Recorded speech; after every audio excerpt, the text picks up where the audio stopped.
नमस्कार, मैं हूं दिबांजलि मोइत्रा। भारत ने जब से पुलवामा का बदला लेने के लिए पाकिस्तान में एयर स्ट्राइक की है, तभी से पाकिस्तान बौखलाया हुआ है। उसने उसके अगले ही दिन बुधवार को भारतीय सीमा में घुसपैठ की कोशिश की, जिसका भारतीय सेना ने भी मुंहतोड़ जवाब दिया। लेकिन इस दौरान एक भारतीय पायलट लापता हो गया, जिसे हवाई संघर्ष के बाद पाकिस्तान ने पकड़ लेने का दावा किया है। ये हमला हमें फिर से याद दिलाता है कि आतंकवाद और इसे प्रोत्साहित करने वालों के विरुद्ध सारे विश्व को एक होने की आवश्यकता है। भारत में हुए इस जघन्य आतंकवादी हमले की जिम्मेदारी संयुक्त राष्ट्र द्वारा प्रतिबंधित संगठन जैश ए मोहम्मद ने ली है। कल भारत द्वारा जैश ए मोहम्मद के प्रशिक्षण शिविर पर किया गया प्रहार भारत के आतंकवाद से लड़ने की प्रतिबद्धता का प्रमाण है। हमले के ठिकाने का चयन इस बात को ध्यान में रखकर किया गया था कि किसी भी तरह से आम जनता को कोई हानि न पहुंचे। ये एक गैर सैन्य कार्यवाही थी, जिसका उद्देश्य जैश ए मोहम्मद के आतंकवादी ढांचे को ध्वस्त करना था और उसमें हमने लापता पायलट अभिनंदन को भारत वापस लाने के लिए भारत में जबरदस्त अभियान चलाया जा रहा है। सोशल मीडिया पर भी अभिनंदन माय हीरो ट्रेंड कर रहा है। इसी बीच पाकिस्तान से भी पायलट अभिनंदन को वापस भारत को सौंपने की मांग उठने लगी है। ये मांग उठाई है पाकिस्तान के पूर्व पीएम जुल्फिकार अली भुट्टो की पोती फातिमा भुट्टो ने न्यूयॉर्क टाइम्स में लिखे लेख में कहा है कि मैं और कई अन्य युवा पाकिस्तानी हमारे देश से आग्रह करते हैं कि शांति, मानवता और प्रतिष्ठा के प्रति हमारी प्रतिबद्धता के एक संकेत के तौर पर भारतीय पायलट को रिहा कर दिया जाए, जिसे पकड़ा गया है। फातिमा भुट्टो ने अपने ट्वीट में भी पायलट को छोड़े जाने की अपील करते हुए कहा है कि पाकिस्तान को नैतिक स्थिति बनाए रखना चाहिए। कब्जे में लिए गए भारतीय पायलट को रिहा करना एक महत्वपूर्ण पहल होगी। इस समय हमारी प्रतिबद्धता शांति और मानवता के लिए होनी चाहिए। हम युद्ध नहीं चाहते। हम भारतीय या पाकिस्तानों को चोट पहुंचाने के लिए और हिंसा नहीं चाहते। आपको बता दें, ये जो भारत और पाकिस्तान के बीच जंग से हालात बने हुए हैं, इसकी वजह खुद पाकिस्तान ही है, जो आतंकियों को पालने पोसने का काम करता है, फिर चाहे आतंकी हाफिज सईद हो या फिर मसूद अजहर। पाकिस्तान सरकार इन जैसे आतंकियों का दाना पानी चलाता है। आतंकी हाफिज सईद जहां मुंबई हमले का मास्टरमाइंड है, तो वहीं जैश का सरगना मसूद अजहर हाल ही में जम्मू कश्मीर में हुए फिदाइन हमले का मास्टरमाइंड है। 14 फरवरी को पुलवामा में हुए हमले में भारत के 40 जवान शहीद हो गए, जिसकी जिम्मेदारी आतंकी संगठन जैश ए मोहम्मद ने ली थी। इसके बावजूद इमरान सरकार ने आतंकी मसूद के खिलाफ कोई कार्रवाई नहीं की और आज जब भारत ने पाकिस्तान में घुसकर एयर स्ट्राइक की, तो बातचीत का राग अलाप रहे हैं। लेकिन भारत ने भी सख्त संदेश दे दिया है कि पायलट को कुछ भी हुआ तो कड़ी कार्रवाई करेंगे। अब आतंकियों के खिलाफ कार्रवाई होगी, तभी बातचीत होगी। भारत ने पाकिस्तानी उप उच्चायुक्त सैयद शाह को तलब कर भारी विरोध जताया है।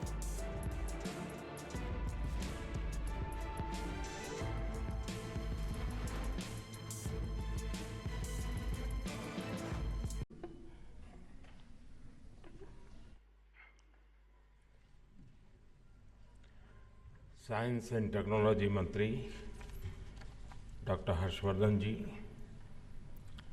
CSIR के डायरेक्टर डॉक्टर शेखर सी मांडे जी,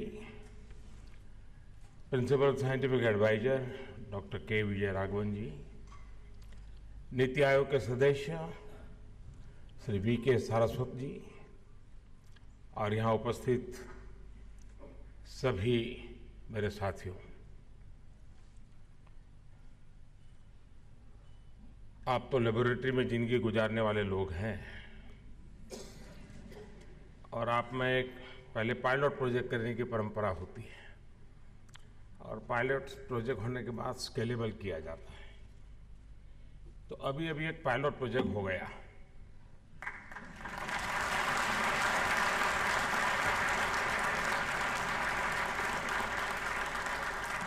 अभी रियल करना है, पहले तो प्रैक्टिस थी और रियल ये है एक्चुअली स्टैंडिंग ओवेशन आज के अवार्ड विजेताओं को है। हम सब स्टैंडिंग ओवेशन देंगे।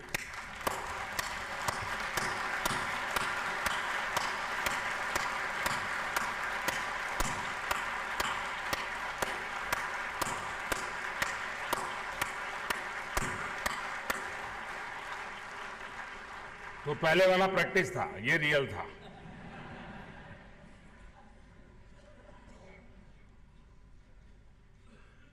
आज नेशनल साइंस डे पर आप सभी के बीच आने का अवसर मिला है। आप सभी भाली भांति जानते हैं कि ये दिन महान वैज्ञानिक डॉक्टर सीवी रमन के रमन इफेक्ट के आविष्कार की याद में मनाया जाता है। इसी उपलब्धि ने देश को विज्ञान के क्षेत्र में पहला नोबेल दिलाया था।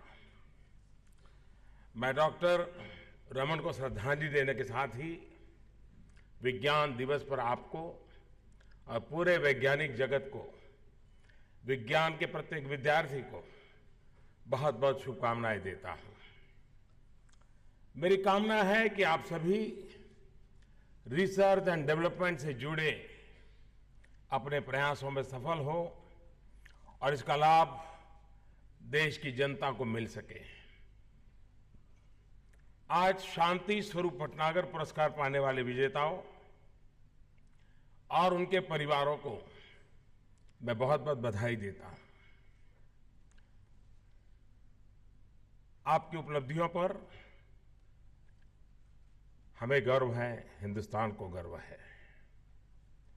मैंने परिवारजनों को भी विशेष बधाई इसलिए दी क्योंकि वैज्ञानिक लेबोरेटरी में जिंदगी खपाता है और इसलिए सबसे ज्यादा त्याग तपस्या परिवारजनों की होती है। आपके प्रयासों से, आपके कार्यों से देश और समाज को लाभ मिला है और ये कार्य ऐसे होते हैं कि ये पीढ़ी दर पीढ़ी उसका लाभ मिलता रहता है। जय जवान, जय किसान, जय विज्ञान और जय अनुसंधान नए भारत का रास्ता बने, इसके लिए इस प्रकार के पुरस्कारों और नेशनल साइंस डे जैसे आयोजनों की भूमिका बहुत अहम है। साथियों, इस वर्ष की थीम बहुत ही प्रासंगिक है। मैं खुद भी विज्ञान को लोगों की जरूरतों से जोड़ने के विचार का आग्रही रहता हूं। हमारी सरकार अपने तमाम कार्यक्रमों और योजनाओं के जरिए भी इस दिशा में कुछ न कुछ प्रयास कर रही है। साथियों, हमारे पास डेमोक्रेसी, डेमोग्राफी एंड डिमांड, इसका डिविडेंड है। आज भारत दुनिया की सबसे तेजी से बढ़ती हुई अर्थव्यवस्था बन चुका है। हमारे युवाओं की महत्वाकांक्षाएं सर्वश्रेष्ठ होने को लेकर उनकी ललक हमारी सबसे बड़ी ताकत है। ऐसे में हमें साइंस, टेक्नोलॉजी और इनोवेशन को जनता से जोड़कर उन्हें समाज की आकांक्षाओं और जरूरत के अनुरूप बनाना होगा। इस साल जालंधर में इंडियन साइंस कांग्रेस के दौरान मैंने कहा था कि भारत की असली ताकत भी यही है कि हाँ, विज्ञान को समाज की जरूरत से जोड़ा जा रहा है। और मुझे पूरा विश्वास है कि आप सभी, हमारा एक एक वैज्ञानिक परमाणु ऊर्जा, स्पेस साइंस और रक्षा से जुड़े अपने कौशल को लगातार उन्नत करते जाएंगे। साथियों, हमारे देश के लोगों को अब बेस से कम कुछ नहीं चाहिए। अब हमारा स्टैंडर्ड काफी ऊपर चला गया है। अगर हमारी संस्थाओं की सोच पुरानी होगी तो हम आकांक्षाओं को पूरा नहीं कर पाएंगे। साइंस से जुड़े हमारे इंस्टीट्यूट्स को भी भविष्य की आवश्यकताओं के हिसाब से खुद को गढ़ना होगा। हमें अपनी मौलिक शक्ति को बनाए रखते हुए भविष्य के समाज और इकोनॉमी के हिसाब से ढलना होगा। मैंने अपने प्रिंसिपल साइंटिफिक एडवाइजर से इस बारे में एक समग्र योजना बनाकर आगे बढ़ने के लिए आग्रह किया है। इसमें आप सभी की साझेदारी भी बहुत जरूरी है। साथियों, जब इच्छा शक्ति हो तो सीमित संसाधनों में भी कैसे अद्भुत परिणाम दिए जा सकते हैं, इसका उदाहरण हमारा स्पेस प्रोग्राम है। हमारा मून मिशन हो, मार्स मिशन हो या फिर सैटेलाइट लॉन्चिंग के क्षेत्र में हमारी उपलब्धियां दुनिया को आप जैसे हमारे अनेक वैज्ञानिकों के कौशल ने ही चकित किया है। अपने पहले ही प्रयास में हमने मंगल ग्रह के ऑर्बिट में अपना मंगलयान सफलतापूर्वक भेज दिया था। ऐसे करने वाले हम पहले एशियाई देश थे। अभी तक जो हमने हासिल किया है उससे मुझे पूरा विश्वास है कि वर्ष 2022 तक देश का अपना गगनयान सफलतापूर्वक देश के अपने बेटे बेटियों को अंतरिक्ष में ले जाएगा और वहां तिरंगा फहराएगा। साथियों, हमारे साइंटिस्ट ने, आप सभी ने हमेशा मानवता की भलाई के लिए हमेशा अपना योगदान दिया है। जिन क्षेत्रों में आपने बेहतर काम किया है और जो देश के सामान्य मानवी के जीवन को आसान बनाने में महत्वपूर्ण भूमिका निभाता है, उसमें से एक है हमारा फार्मा सेक्टर भी।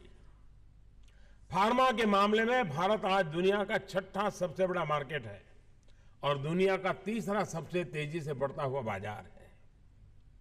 आज भारतीय दवाएं 200 से ज्यादा देशों में निर्यात की जा रही है। साथियों, हमारे फार्मा सेक्टर के विकास के पीछे council of scientific and industrial research labs यानी CSIR लैब्स जैसी तकनीक की ताकत है। CSIR लैब्स को इस बात का भी पूरा क्रेडिट जाता है कि दुनिया में मिलने वाली महंगी दवाएं आज देश में बहुत ही कम दामों में उपलब्ध है। उनके पास